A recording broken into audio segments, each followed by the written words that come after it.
Long ago, when the world was still young and the boundary between earth and sky was thin, animals lived as people, and people listened to the language of the wind. In those days, there was a tortoise named Mbe, known in every village not for strength, nor for kindness, but for cunning and for a hunger that never seemed to end.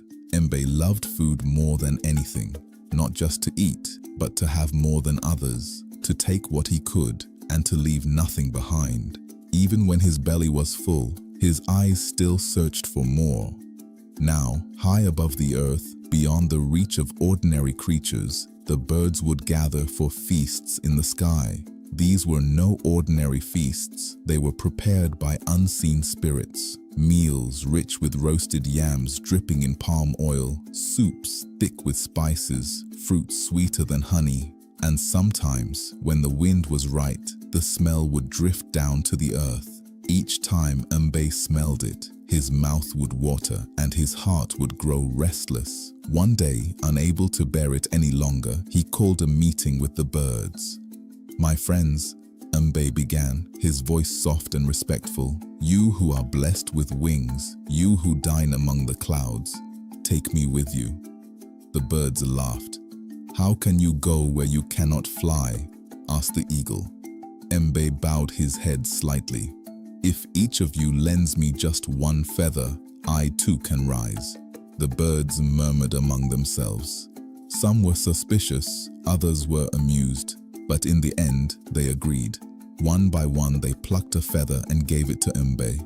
Carefully, he fixed them onto his shell until, at last, he stood covered in wings.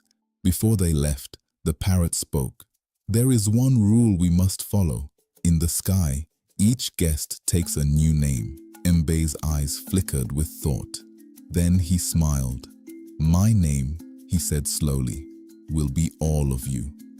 The birds found this strange, but they did not question it. Together, they rose into the sky. When they arrived, the feast was already prepared. The table stretched farther than the eye could see. The air was thick with the scent of food, rich and inviting. The host welcomed them warmly. "You are honored guests," the voice said. "This feast is prepared for all of you." At that moment, Mbe stepped forward. "You heard him," he said, spreading his wings proudly. "The food is for all of you, and that is my name."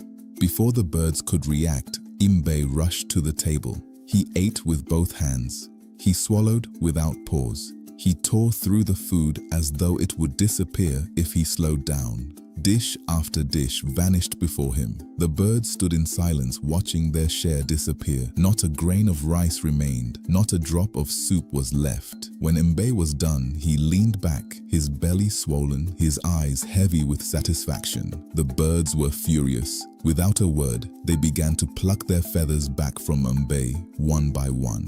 "You have taken what was not yours," said the eagle. "And now," said the parrot, "you will return alone." When the last feather was gone, Mbe stood helpless. The birds flew away. Mbe looked down. The earth was far below. Fear gripped him. As he began to fall, he cried out to the parrot flying above, "Go to my wife. Tell her to bring out soft things, cloth, leaves, anything to break my fall." But the parrot, still angry, changed the message. When Mbe's wife heard, she brought out hard objects, stones, pots, and wooden tools. Mbe fell. He struck the ground with great force, and his shell shattered into many pieces. Though it was later gathered and mended, it never became smooth again. And that is why, to this day, the tortoise's shell is rough and broken.